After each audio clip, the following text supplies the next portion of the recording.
भारतीय संविधान के 108 आर्टिकल के अंतर्गत ज्वाइंट सिटिंग की बात कहा गया है और ज्वाइंट सिटिंग बुलाने का जो अधिकार है वह सिर्फ राष्ट्रपति को है। लेकिन राष्ट्रपति ज्वाइंट सिटिंग कब बुलाएंगे?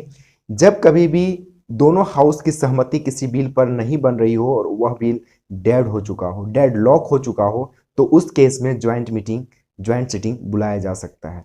और राष्ट्रपति ज्वाइंट सिटिंग तभी बुलाएंगे जब काउंसिल ऑफ मिनिस्टर्स के एड एंड एडवाइस पर ही ज्वाइंट मीटिंग को बुलाया जाएगा और उस बिल पर ज्वाइंट सिटिंग में ही चर्चा होगा। लेकिन यहाँ पे खास बात एक है कि ज्वाइंट मीटिंग जब कभी भी होगा तो यहाँ पे जो अध्यक्षता कर रहे होंगे, प्रिसाइडिंग ऑफिसर होंगे, वो लोकसभा के स्पीकर होंगे।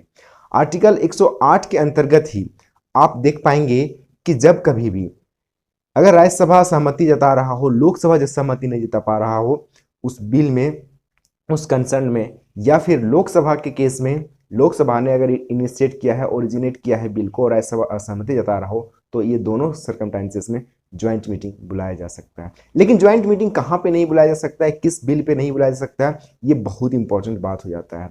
आमतौर पर ऑर्डिनरी बिल पर ज्वाइंट सिटिंग बुलाया जाता है।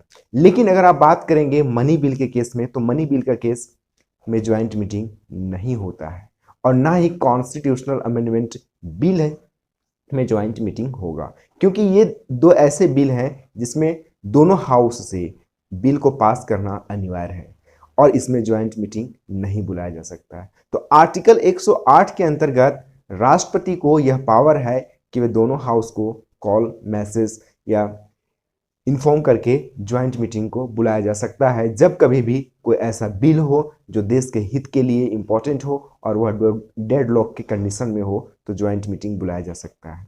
तो 108 आर्टिकल के अंतर्गत यही महत्वपूर्ण बात है, क्यों बुलाया जाता है, कब बुलाया जाता है और कौन बुला सकते हैं।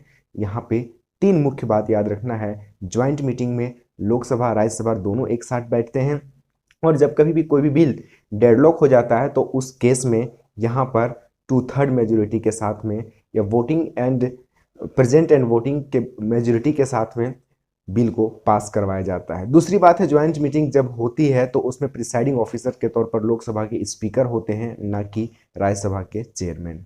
तीसरी बात यह है कि राष्ट्रपति ज्वाइंट मीटिंग कब बुलाएंगे। ज्वाइंट मीटिंग राष्ट्रपति एक तो डेडलॉक के केस में, लेकिन किनके कहने पर बुलाएंगे, काउंसिल ऑफ मिनिस्टर का। और काउंसिल ऑफ मिनिस्टर का हेड कौन करते हैं, प्राइम मिनिस्टर। तो काउंसिल ऑफ मिनिस्टर के एड एंड एडवाइस पर ज्वाइंट मीटिंग बुलाया जा सकता है। आई होप इस वीडियो में जो भी इंफॉर्मेशन था आपको पता चल गया होगा। मिलते हैं नए वीडियो में, तब तक के लिए आप सभी का धन्यवाद।